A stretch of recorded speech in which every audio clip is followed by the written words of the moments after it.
Bear with us a minute while we're going live. Yeah, Greg is, I'm not sure he's having some kind of technical difficulty. Okay.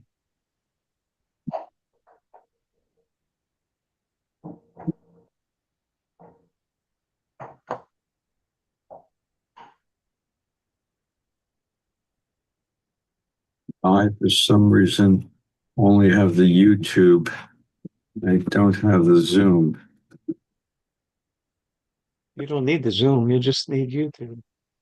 Well, I need to have Zoom because there's a lag on the,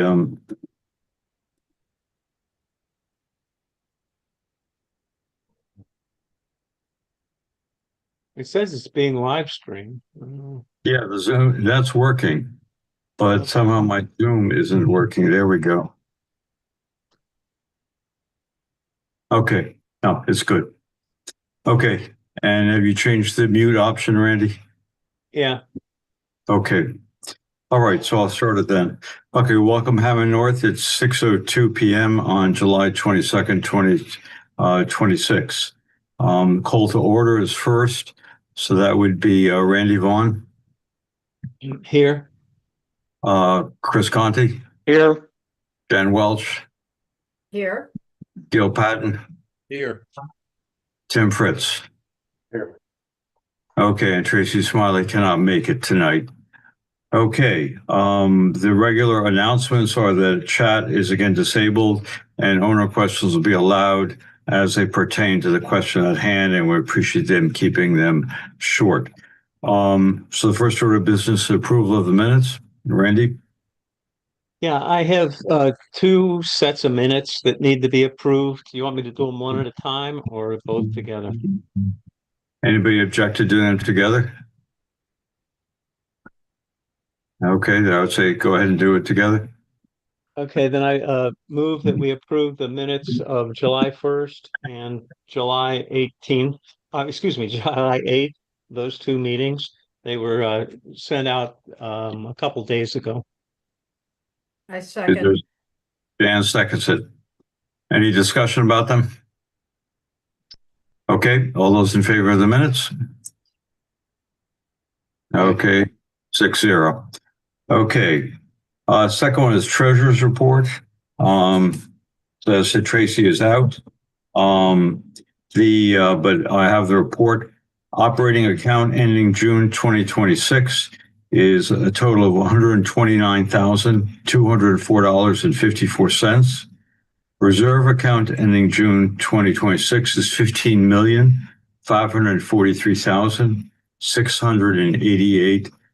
$15,543,688.75. The total current assets ending June 2026 is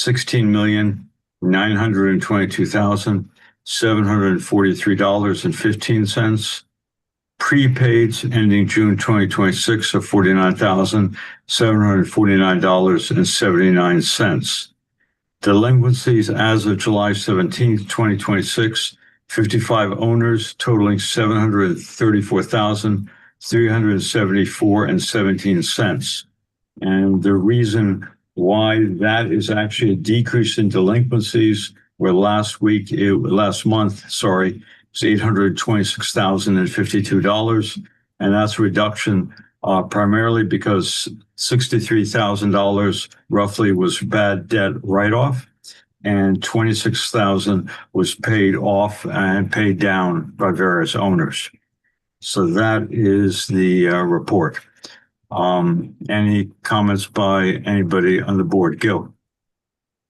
You said 63,000 for bad debt. We wrote off Yes. bad debt, or is that because of litigation Yes, agreement? it was a part of the settlement of litigation. Thank you. Okay, any other board comments? Okay, can we unmute John Webb? So I hear you about the number or the amounts, and that's, I understand the litigation, but the question I have is the number of owners, because the reports that were filed with the courts, both of them showed 80 or 81 with one and 80. And so That's what I'm confused about. How did that go down 30 owners? And I've been questioning that because that's how it was in the last two reports. So maybe that's something Greg could research and get back to us and let us just confirm that number's right. Sure. Yeah, we could do that.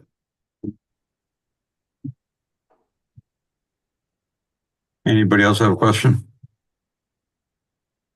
Okay, then next on the agenda would be Greg for the building manager's report. Thanks, John. Good evening, everyone. Apologies for the video. I'm having some difficulty. Can you hear me okay? Yes.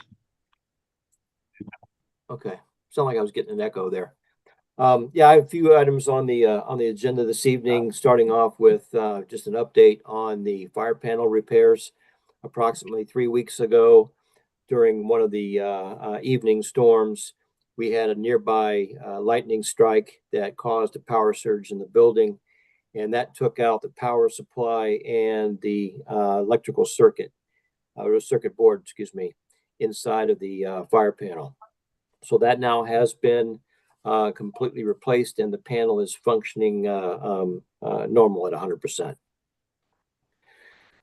The last week plus, we've spent a lot of time trying to adjust primarily the northern air handler that supplies the air to the upper floors on the north side of the building.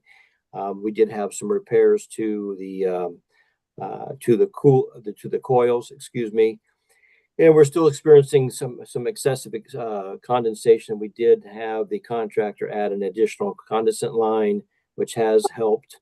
And then we had the contractor back yesterday making some other adjustments to the actuator and the thermostat, and believe at this point it is at least almost optimum. And we noticed a 4-degree difference in the upper floors from yesterday to first thing this morning. So we are getting some cool air supply now to those two upper floors, especially since there's no fan coils operating on those two floors specifically. And then in addition, early last week, we added we placed about 48 hydrometers throughout the building, so to help us better monitor the temperature fluctuations from the upper floors, middle and lower floors, as well as the humidity. As most of you know, humidity's always been an opportunity for us in that building. And as of this morning, we're running about 86, just over 86 degrees in the upper two floors, and dropping down to about 74, 75 on the lobby level. And that's ranging from approximately 46% humidity to about 55% humidity, which is really an ideal spot. Before yesterday, we were running as high as 71, 72% humidity in the lobby level. And as cool as we were getting at the lobby level was about 82 degrees. And then we were running about 89 to 90 degrees upstairs. So at least as of yesterday, we've been able to lower that and better manage that. And we continue to monitor that with the hydrometers that we've placed over the last week. And then yesterday, we sent out a one call regarding some errant storage fees that were posted, and we do apologize for any inconvenience for those affected. But what caused that was back when the building was occupied, various different amenities were charged either quarterly, biannually, or annually.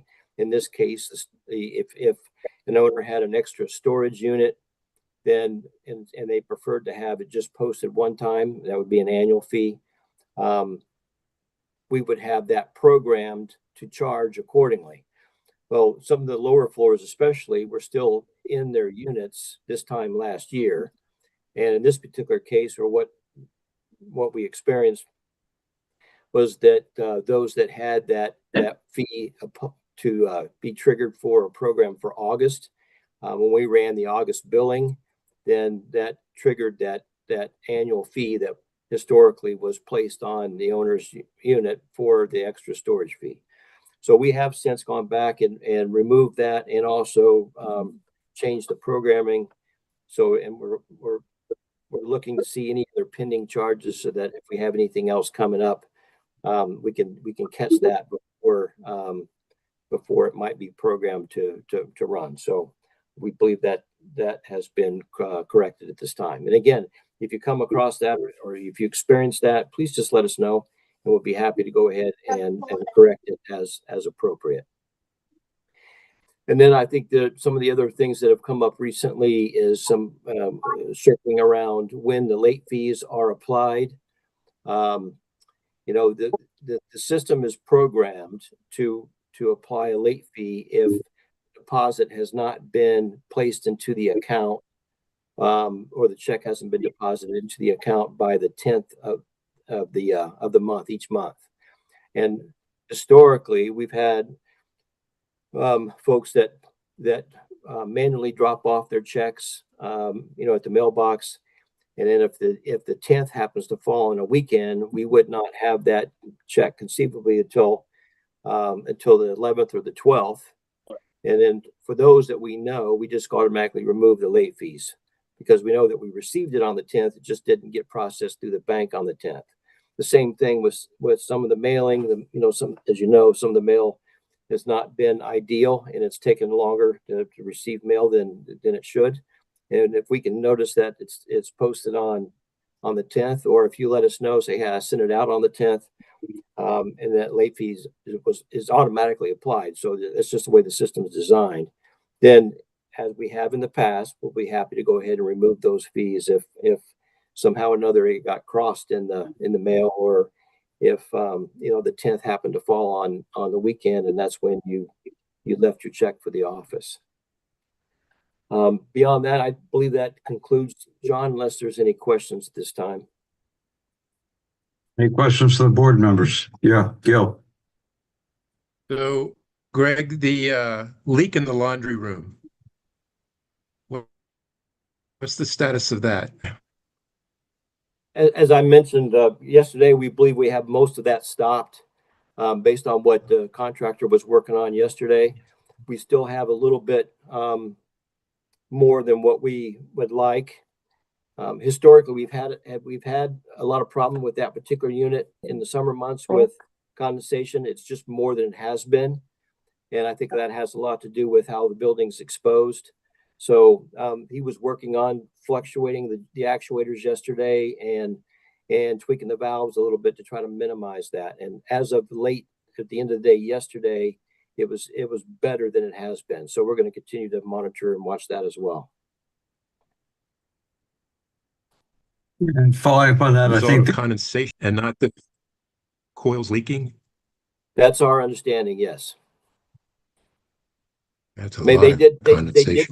They did repair the coils, and they were confident that that's not as a result of any additional coils that may be leaking.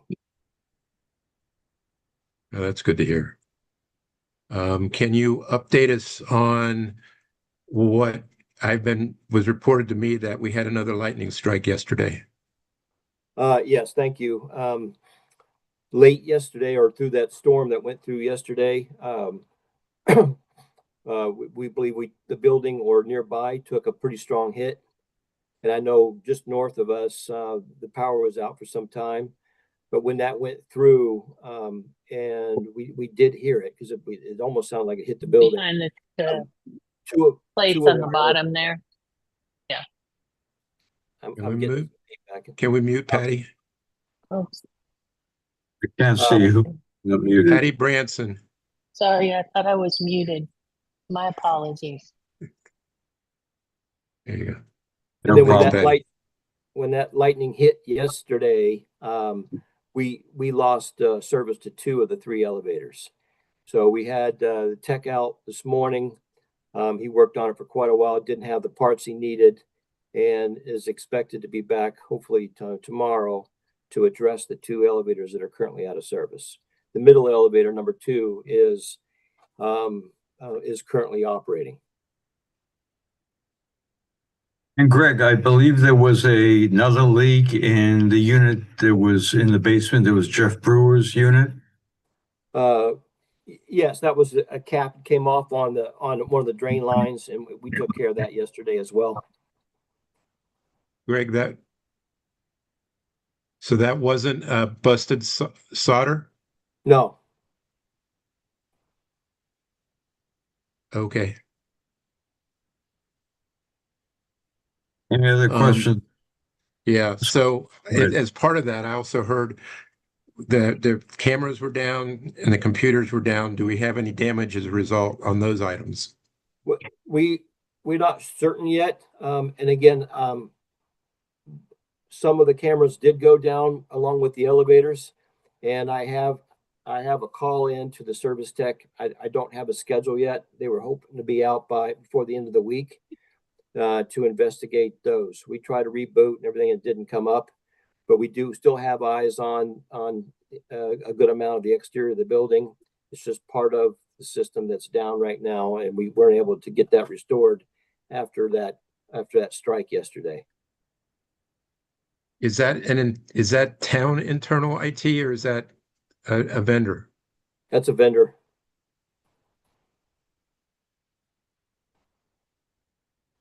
Any other questions for Greg? Any owner questions for Greg? Okay, well, thank you very much. All right, so the next item on the agenda I have is committee reports. And we'll postpone the finance committee until Tracy is back. Then building and grounds, Tim, Gil, I don't know how you want to divide that up, or any reports both of you want to give. Gil, I think you've been mostly on top of it. Are most of those report or questions covered by what you asked Greg? Yeah, the only thing that I had wanted to bring up is I sent out a comment to the board about the town agreement, and just was wondering if Tim or Chris had a chance to take a look at that. I have not seen it. I missed it. I missed it too, Gil. It was at the bottom of my concerns email, and that's about our staff and what happens and how the contract is written as far as coverage when somebody is out for whatever period of time, vacation, medical, personal, whatever, and what our agreement is with them. I will look into it and have a conversation with Judd if necessary and report back. But I'll look for it and review it and follow up on it. So that brings up another question that I had. Are we now in a situation where we only have one person on site 1 day a week? One staff member, not security. Is that correct? Greg, can you cover that? I'm sorry, what? How many town property staff? How often is Mickey there scheduled 5 days a week? And how often is Tim scheduled? Tim's there twice a week. I'm there twice a week, and Mickey's there 5 days a week. And we have front desk there on the AM shift 3 days a week. So do we ever have Go ahead. I'm sorry. Do we ever have a situation where I guess we've always got two people on site? I guess that's my question, because I'm just wondering if we ever have a situation where somebody calls off, do we not have security on site? I've made sure that we have at least one person in the building, whether that's staff or whether that's security. Okay. So that we don't have not anybody in the building. Because we don't have staff I guess my in the question. building. I'm sorry, we don't have staff in the building on the weekends. Right. Yeah. And then We've got security in there. Yes. But I by eliminating 2 days a week for security, if I understand this correct, I just wondered if that means there's only one of our staff in the building, and if that staff was gone, then we wouldn't have anybody.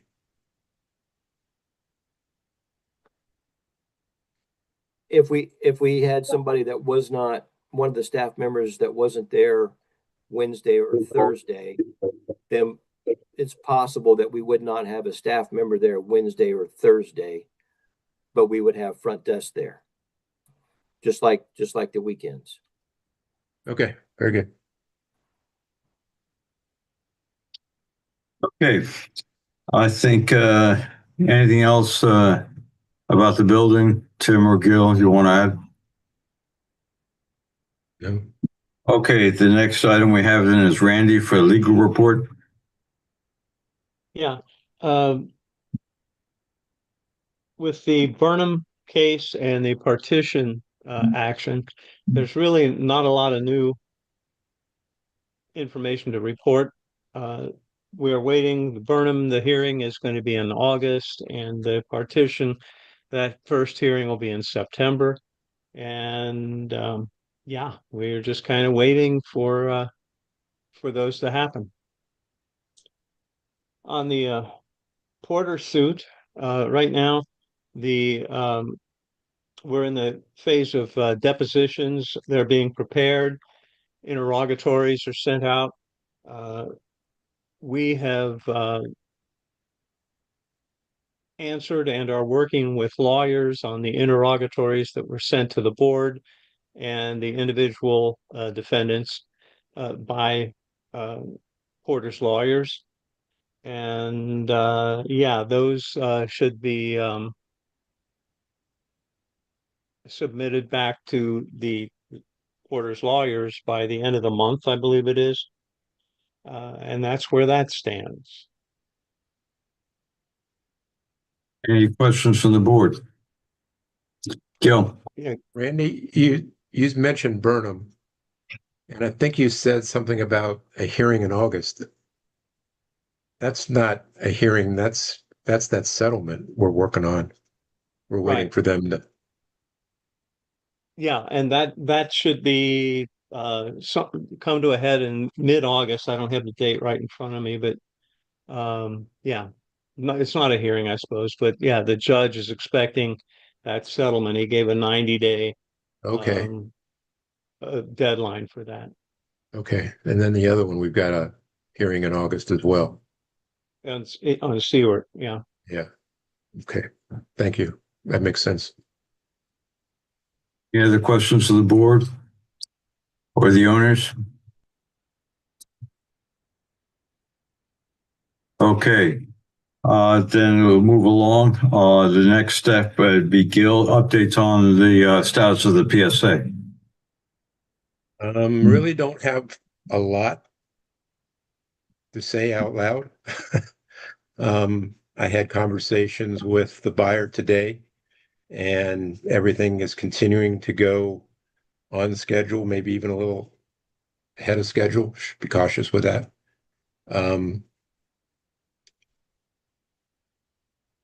His financing seems to be moving along, hoping to hear something positive on that in a couple of weeks. The building department has asked them for additional copies of the drawings that they turned in, and he is picking those up tomorrow and taking them himself to the city. So I don't know if that means the 10 days starts tomorrow or not, but they all seem to be working very well together, which is a good thing. And other than that, we're still working on some due diligence from some of our vendors. And we'll see where we go with getting the rest of that information in place. And if we don't get it, it's not the end of the world either, but it's been requested and we're working on it. I have a question from D. Smiley. Any board questions? Okay, let's unmute Mr. Smiley. Can you unmute yourself?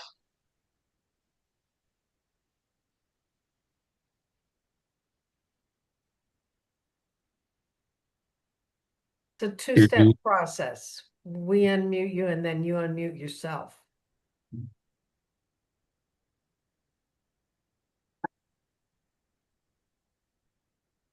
Or did you have a question? Well, I'd say that you can send it by email, unless you can unmute yourself and ask the question. Any other questions about the PSA? Okay, then I think we should move along for the disbursement. The next item, Jan Welch. Yes, so we have a committee. Tracy's the chair of the committee. Hold it. We have a work group. Yes, you're right. Yes, I often say that word instead, but it's a work group. And Chris Conti, Tim Fritz, myself, and Tracy are working on it. There's a lot to figure out.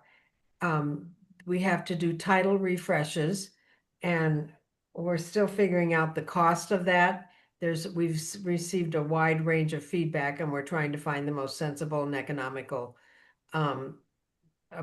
vendor who will do that and provide everything we need, because they also have to do title refreshes, and for all the mortgages, the mortgage companies have to be contacted and that kind of stuff. So there's a lot to it. But we are proceeding and meeting at least once a week, and Chris Conti has a few people he's going to be contacting over the next 2 days. And so we should know more by next week. Any questions for the board for Jan? Any owners, raise your electronic hand.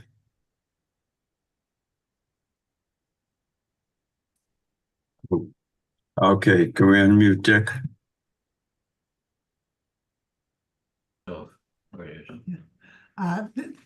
This is Carol Fensel. My question is, I still don't understand why we're bothering to do the title searches at this point in time when we're distributing insurance money, and what also, are you still planning to try to look at the property tax or not? Because yeah, so it's a title refresh. It's not a full title search, and it's required because mortgage companies are right behind the tax authorities in terms of they want their money first. And so when you get the mortgage companies involved, you have to do that so that you're sure, everybody's getting the right amounts. okay, I think I misspoke. I was really concerned about why we're at all concerned with insurance money. What's the connection between insurance money and paying the property tax? Well, the taxes have to be paid first. Why? Taxes are first, and if there's anybody who has not paid their taxes, we have to make sure that gets paid first. And why does the HOA have any responsibility for a property tax as opposed to give out insurance money? I don't see any connection between the property tax and the insurance money. I do if you're going to sell a place, it does. But when you're just handing out insurance money, Chris hasn't. Okay. Carol, when the title company that we choose to go with does the analysis and does their work, they will determine what needs to be paid and the order in which it needs to be paid. Our understanding right now is if there are outstanding property taxes to be paid, that those will be paid prior to mortgages and owner's fees. But the title company will make that determination. We're not involved in it. The title company decides how our insurance money is dispersed? There are laws that determine that, and the title companies will follow the statutes and do what they are supposed to do. So just to clarify, you're saying the law says that we have to pay the taxes off before the insurance money is distributed? Any money that gets distributed, taxes come first. Any money that gets distributed. So that's a legal decision. It's not a board decision. Correct. That is correct. Okay, that's what I didn't understand before. Okay, very good. Thank you. Okay. Okay, can we mute Smiley, did we try again? Can you guys hear Okay. me okay? We Yeah. can There we hear. go. Okay, yeah, I had a question for Gil. Is there a reason why Mike's not financed yet? I thought that process should have been done a lot earlier. It just takes time for the lenders to do their due diligence as well. It's just part of the process. And what about the permits? Has he secured those? That's what I was explaining with the drawings. The drawings have been turned in, and now they're going to be turned in tomorrow with additional copies. And from them there, they will go through those. And hopefully, based on what Art Dahlberg told us in our meeting with him a month or so ago, they'll get those through in about 10 days, and then the permit should be done. Okay. That Thanks. should pretty much take care of the entitlement portion of that PSA. Then we're down to due diligence and the finance, and then our part. Any other questions on the PSA? Okay, I think we'll move to the next item in. That was disbursement, sorry, not PSA. The next thing would be Tim to describe what happened with the appraisal of the building. Okay, just a little bit of history to catch everybody up, to make sure everybody's on the same page. As part of the partition process, a new appraisal was ordered by the court, and as a result of some miscommunications and some misunderstandings, Colliers did that appraisal back in February and was not made aware of all the additional money that had been spent after their first appraisal. They did the first appraisal for the previous board in December of 2024. And that came out to, I think, like $9.8 million. As a result of the misunderstanding that we had with them in the appraisal, in the reappraisal process, they turned in $9.8 million to the court again in February. What we did was we consolidated all the work and all the money that was spent in January, February, March, April, May. Probably most of it was spent by June. We consolidated all that, turned in all the invoices, turned in all the documentation, turned in all the ledgers, and asked them to do a reappraisal. The judge authorized that reappraisal, so Colliers went to work updating their appraisal. As a result of that updated appraisal, the value of the building is established at 17 million, 17.1 million. Would you say that again, please? The new appraisal price is 17 million.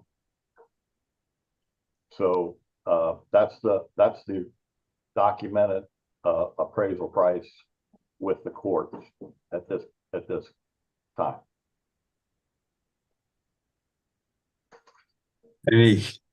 Any questions from board members on that? Thank you, Tim, for repeating that number. There was interference that came through just as you were giving it. Okay, sorry. Gil? Two things. First of all, I want everybody to know that's because of Tim's effort, and he put a lot of time into putting that information together to get the Colliers to get us to that $17 million. So he did that, I think, all himself. So I really appreciate, I know we all appreciate that. Getting us to a $17 million value is a big deal. The other thing I wanted to mention was that is a big deal for our buyer, because his ability to get funds when the building's valued at more than what he's offered is going to help him a great deal in securing that. And I think it helps us as well if we have to go all the way to partition, because the starting value at a sheriff's sale is much higher than it would have been at 9.8. I guess that's what I sort of skipped over. The reason that this is important is if we do end up going the partition route, the auction begins at a percentage of appraised value. So I hear you. So it's helpful if we go to partition to have that appraisal a bit higher than it was.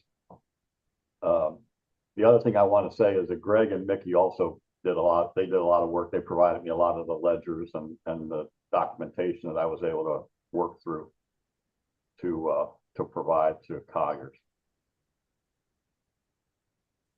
Any other questions, board members? So Doug, Teddy, you're unmuted. Okay, this is Teddy. Was a little late raising my hand. I just had a question regarding the disbursements. Is it okay if I just ask the question? Sure, that's fine. Okay. Just curious, when Tracy a few weeks ago put up her chart, and as far as like the division of the funds would be, and she had, if you had taxes due and the mortgage and that kind of thing. My question is, when it's time for the final disbursement, if your taxes are paid, you have no mortgage, if your condo is free and clear, do you have to wait until everyone else's mortgage is satisfied and the taxes are done before you receive your disbursement? Chris. Go ahead, Chris. The distributions to owners without mortgages or HOA arrears are the easiest ones to do, and it is most likely they will be done first. Just because there is a lack of research that needs to be done in order to make those payouts. Okay, So thank you. that is the most likely scenario. Okay. Okay, thank you. Yeah. Tim? The only thing I would like to add to that is what you have to do is you have to consider the amount of work in distributing the funds for 180 units. Some people are going to have 3 or 4 checks. Some people are going to have 1 or 2 checks. And it's going to be a lot of work. What I would expect, and what I think Chris Finney has told us along the way, is that this is probably going to be done in tranches along the way. So it may take a little while to do it, but there will be no intention of holding up owners who have no mortgages as a result of owners with mortgages. There will be no intention to do that. It will be a matter of the way the process works itself out. Okay, thank you. Any other questions? Okay, then the next item that I have on this would be the Gil on the insurance directors and officers insurance. Yeah, so I guess the first thing on that is it turns out that we had, as a result of filling out some documents for the D&O insurance company, there was a question in there about delinquencies, and our delinquency level was over their comfort level.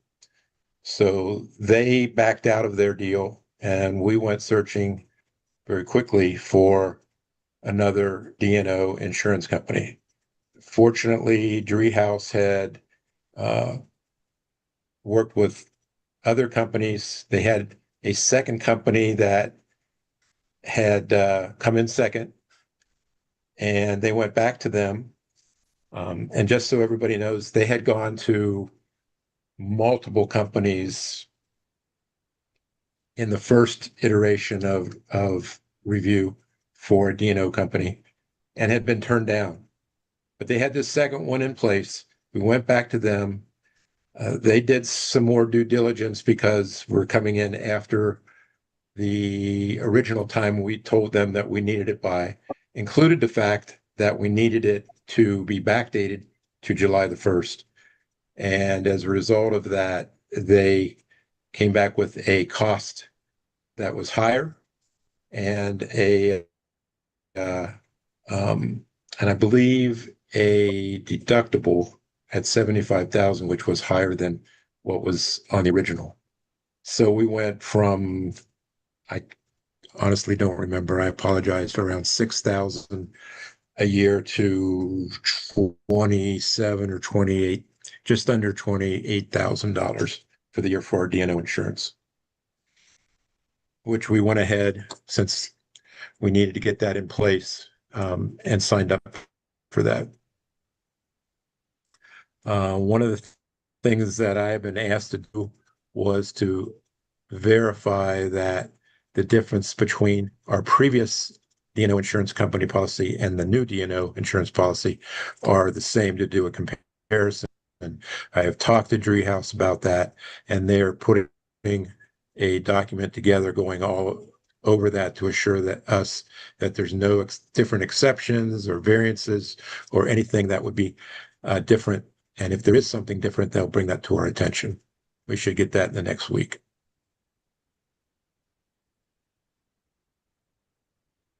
And So, any question on D&O before I get into the building? no, Mick? Mick's got his hand up, John. Mick's got his hand up. okay. Vic, is it about the D&O insurance? You got to get him unmuted. There you go. Okay. No, it doesn't pertain to this. I was trying to generate a question about the previous topic about the reappraisal, and I wasn't able to complete that before you went on to this current topic. So I'll defer to your judgment as to whether or not I should proceed now or wait till later. Hopefully, if it is that case, I would still like to be able to ask the question at some point. Yeah, go ahead, man. Go ahead, Mick. Okay, thank you. So, so the property is being reappraised to 17 million per what Tim said, and so the question kind of boils down to this. And I presume, and correct me if I'm wrong, but that based upon what Tim said, that doesn't have anything to do with what Stacy is offering us. I think it's like 9.8 million, something like that. Because if it doesn't, because if it doesn't, shouldn't there be an appraisal of whether or not it would be better to wait for the partition process if it would mean we would get more money, even though it would take longer for us to get that money? No, I don't want that. I'm good. Okay. Brandy? Yeah, can I answer that or respond to that?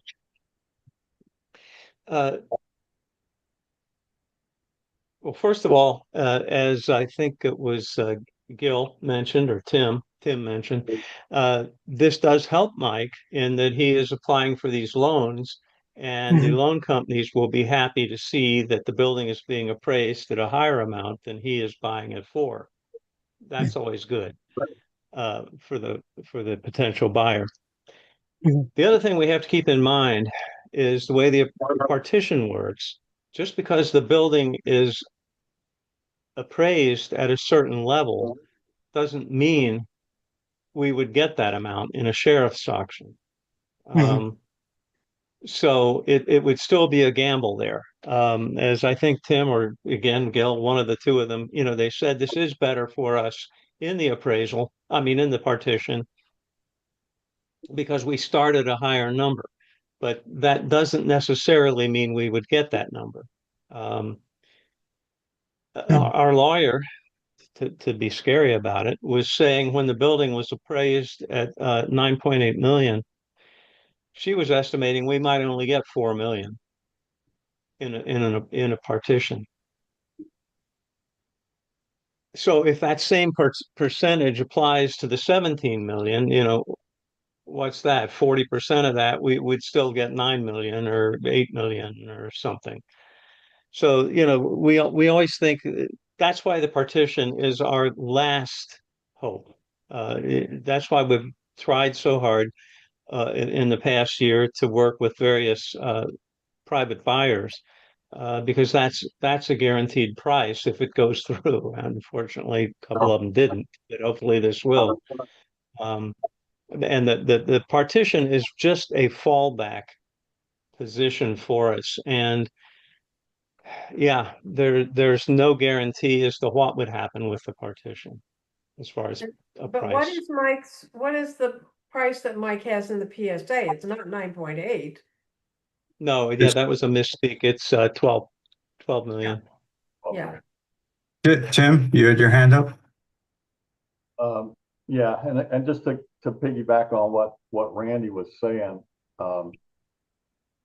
we have a lot of experience, as you and we painfully recall. We had the building on the market for quite a while, and we had quite a few potential developers come through here, and we were not able to come up with a bid over $11 million as a result of that. And the consent to sell, as you will recall, we had to sell the building for at least $11 million. And as a result of that extensive real estate survey that we did not come up with somebody who wanted to pay more than $11 million. So again, this may help, if we get to that point, but that's like Randy said, it's a crapshoot because it goes off as a percentage of the appraised value, and we still need to find somebody who's willing to pay that money, and we did not find them in the 10-month long process that we went through. Gil? And again, I'm just piggybacking off of those two. The percentage for the first sheriff's auction starts at 60%. So that would start the latest appraisal at 10.6 million, which is less than what we're getting in the PSA. Whether we would even get that or not is the question. And if you don't get that at minimum bid at 10.6, then it goes to sheriff's auction. And the second time, there is no minimum. And that's where it could get really ugly, talking about a 4 or a 5 or maybe more, maybe less. Nick, do you have any other questions? No, I don't. And thank you for clarifying that. That was very helpful. And I appreciate your answering it when you did. No problem. All right. Then Gil, can you proceed with talking about the building insurance?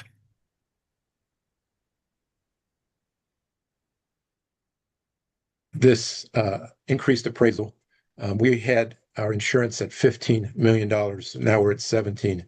We have gone back to the insurance company, Driehaus, and asked them about getting insurance to cover that. And basically they do it in increments of 5. So they're looking at additional 5 million, which would put us at $20 million in coverage. There are 2 companies.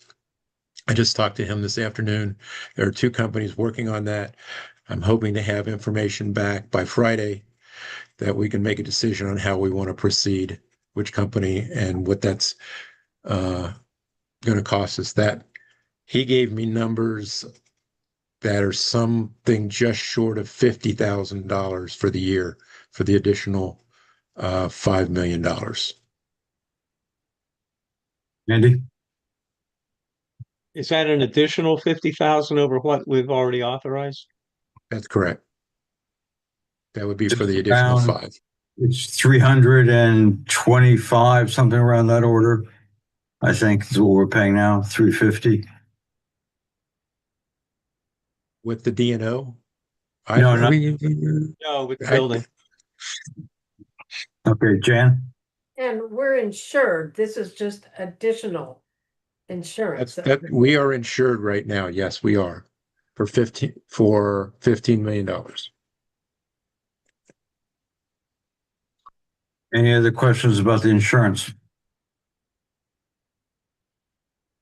John, can we unmute John? Since you have an appraised value, you may want to check with the attorney, and maybe you have. It's about the mortgages that require the building to be insured for the proper amount, and that's where you get in trouble. If no one had mortgages, I think you'd be fine, but you may want to check that out to see if you need that additional amount as well. Thank you. Okay. All right. No other questions then? Next item on the agenda is a question of the lien policy, which I'll turn the chair over. I have a motion, turn chair over to Tim.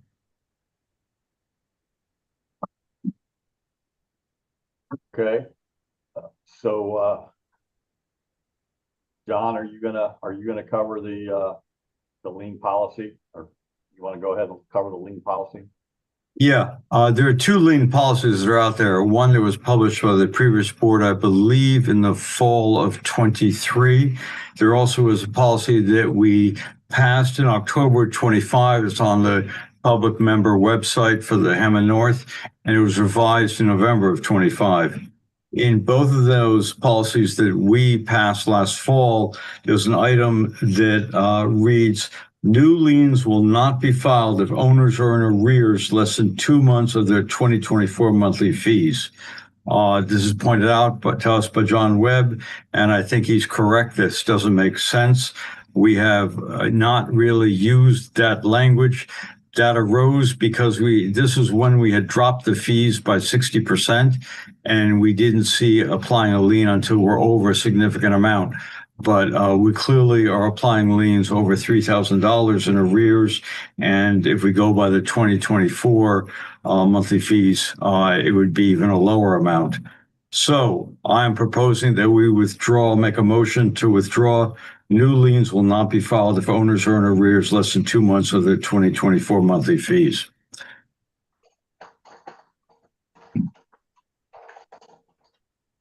You need a second? Second?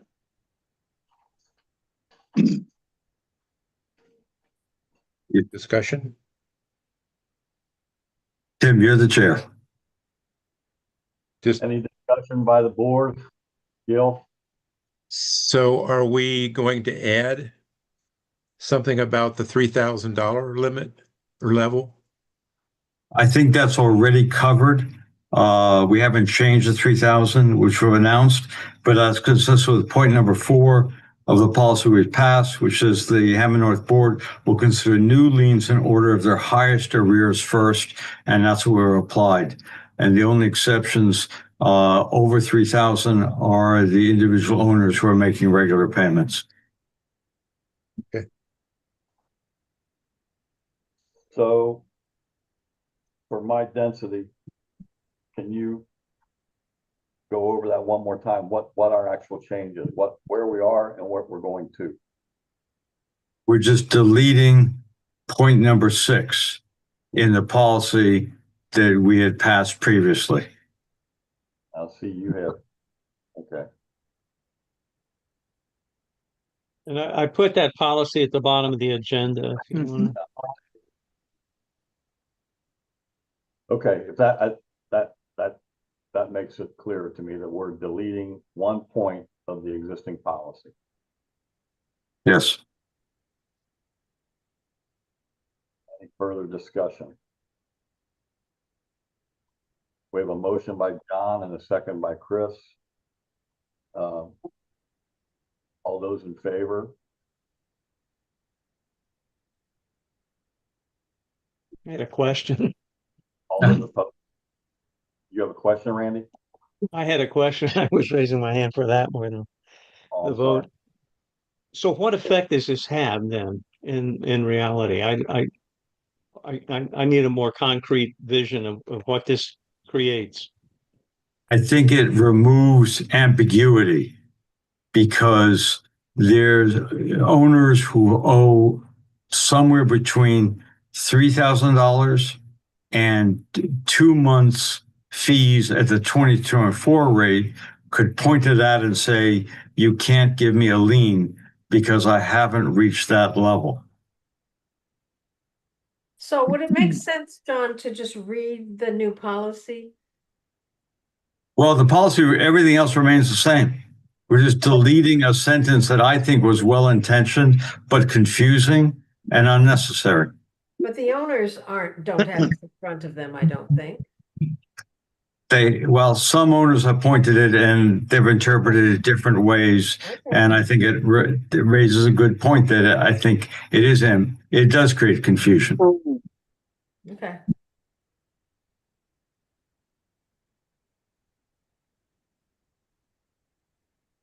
I can be specific, Randy. Some of the 3-bedroom units, the old 2024 fees were around $1,900. So according to this, 2 months of those level fees, meaning we could not apply a lien to anybody under $3,800. Twice 2 months of $1,900. All right, so this opens sort of a narrow window of that time when a person might have been between the 3,000 and what their 2 months of their old HOA fee was. Exactly. Okay. All right. So that does make this cleaner then and less sticky. Yeah. All right. So All right.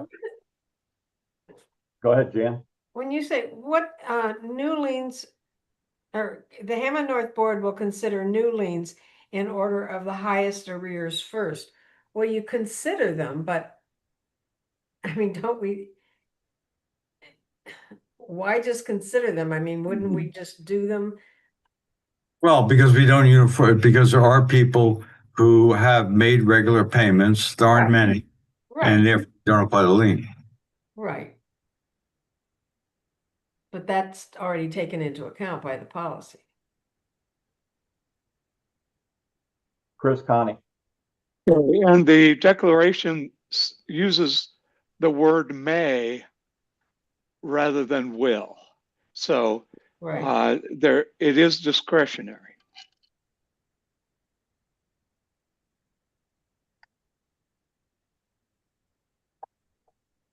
Any further discussion? All right, all those in favor of John's motion of deleting item 6 from the lien policy?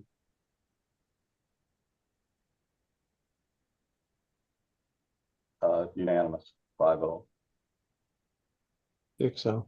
6-0. All right, I turn the meeting back over to John.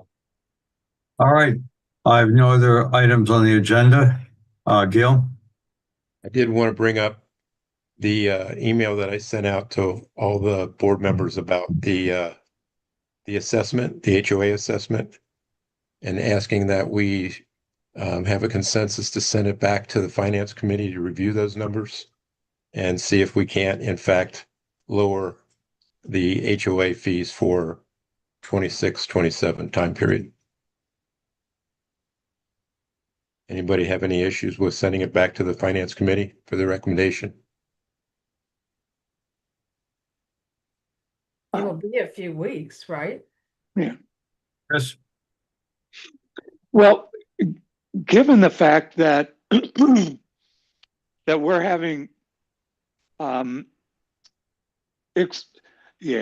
we are having unbudgeted expenses to repair the building, and we've gotten the report from Greg earlier. I think if we're going to do anything, we ought to amend the budget to increase the amount of money that we have set aside for unanticipated expenses and and leave our HOA fees where they are. It's my opinion. Yeah, I guess I'm sort of wondering. Greg talked about a lot of things that have been done over the past few days, and I'm sort of wondering what the financial impact of all that work is going to be. That's where we've agreed to take that out of the reserve if we go over that budget.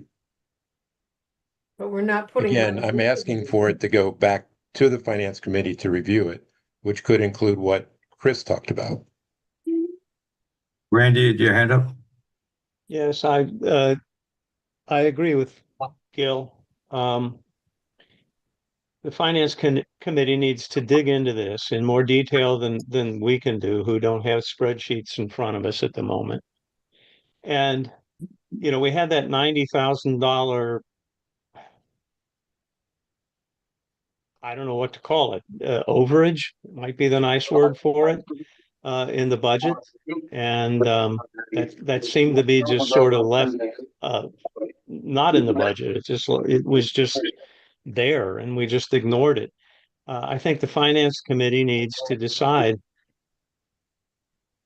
do we put that somewhere in the budget for, as a line item for repairs that come up in the building, or do we redo the HOA fees? To be very blunt, I don't think we've ever figured in our tenure have ever figured the HOA fees the way they should be figured. I think it's very simple. You take the yearly budget, divide it by the percent of ownership, and that's what each unit pays. Divided by 12 if we put it monthly. And we haven't done that. We talk about percentages. We say, well, we're lowering it by this percent. Well, that's some silly number that makes no sense. And so I think the finance committee needs to look at that and decide, at least at 90,000, what are we doing with that? Or, what if we calculate the HOA fees by the formula I just suggested, which is not one I'm making up. That's what's in the declaration, I believe. Dan? We also, I guess, should take into account the fact that we're not putting 15% away for the reserves automatically for last year and this year. And Gil, can you estimate, I thought, what amount of money is, are fees higher than it should be? Do you know? Well, if you use the bottom line number I came up with, which will take out, it's 84,000, not the 90, but it's very close. It for a 3-bedroom, it's about $48 a month. Well, I thought you had indicated it was about 2%. That was the calculation. That's the calculation that I had from an owner's presentation as what their percent of interest in the building was. And I thought it was a question of $12 more out of a $500 fee. If you look at the spreadsheet that I sent you, okay, it'll show you that amount of money that I just mentioned. Again, this. We're not going to settle that here. This is an opportunity for the finance committee to take a look at it and come back to us with a recommendation. Then we unmute John. Look, I'm not going to try to embarrass anybody. There's issues. Why not use the finance committee? That's why we have committees in place to help, because y'all are stretched too thin. I hear all the time how hard you're working, and I get it. I mean, Tim, you just did a wonderful job with the appraisal, and we know you spent hours on that. That's what committees are for, to help you all out. We're not making decisions, but we can do the research and get back to you all. And at the end of the day, we may say what you say, Chris, what you have on there. We may not. We may come up there, but that's what committees are for. And I don't understand why there's hesitancy about sending it back to the finance committee just to research this. That's my question. So is it a motion, Gil? Or... I think we need a motion. I think we just agree that we should send it back to him and ask him to come up with a recommendation. I think we need a motion. I think we need a motion. The way that we generally do work. Do you want to propose a motion, Gil? We need a motion if we want to make something in create a rule or a law. We're not doing that. We're just sending something back for review. We don't need a motion for that. I think we should just send it back to the finance committee. The thing about it is the farther along we get, the clearer it's going to get. And that's been part of the problem with the budget is that we have had to make a lot of swags, especially last year, on what the budget should look like. And we're still sort of doing the same thing this year because we're having big variances in things like insurance and stuff like that. So I don't have a problem with the finance committee relooking at it in a couple of weeks when Teresa gets back. Yeah, nor do I. And I would have seconded the motion and voted for it. Thanks, Chris. Just so you know. Thanks, Chris. I appreciate it. All right. Well, we've never done a consensus before, but I guess it's the first time. Okay, so the finance committee should look at this again. Yeah. Any other items up for the discuss tonight? Okay, is there a motion to adjourn then? So moved. Chris, a second. And Tim, all those in favor? All right, thank you very much, Hammond North.